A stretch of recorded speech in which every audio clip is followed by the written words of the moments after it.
I thought it was continuing to have the 40 to 60 basis point losses in ESPN.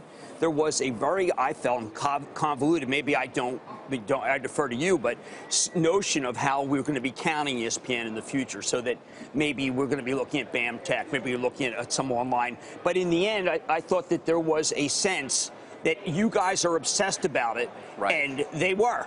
The analysts were obsessed about it. And they are. Now, I'm going to sound like you, Jim, in the sense of I'm going to direct people to read the conference call. Yes, you have to. That's because right. I do think that Mr. Iger really lays out a fairly rigorous thought process in terms of their approach here. Yes, I totally agree with that. Obviously gives himself credit for having been thinking about it for years and saying we were the first a couple of years back to really start to be candid with you on our earnings calls about sub-losses in the expanded basic bundle.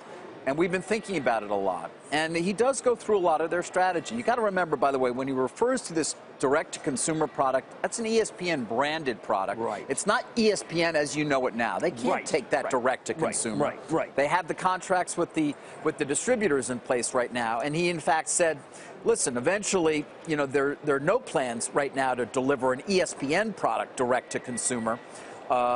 To go direct with it. There are complications as it relates to our current relationships with distributors.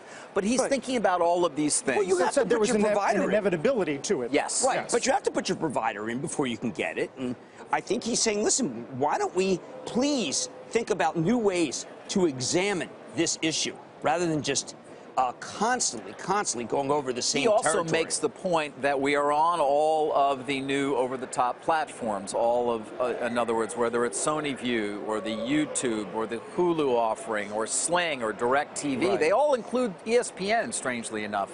Interestingly, in a Bernstein note out this morning, they kind of wonder, where are those skinny, over-the-top video service bundles that don't include sports, right, that could be so much cheaper. Right. That might be, you know, the world is going a la carte in its own way, right. and we're going to start to get different bundles that probably don't include sports, and maybe include a bunch of Discovery channels or Scripps or who knows, or AMC, and we don't know what it's a lot of different things for a lot of people at a lot of price points. This is only going one way.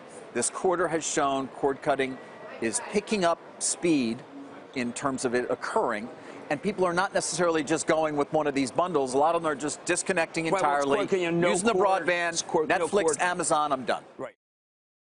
Hey there, thanks for checking out CNBC on YouTube. Be sure to subscribe to stay up to date on all of the day's biggest stories. You can also click on any of the videos around me to watch the latest from CNBC. Thanks for watching.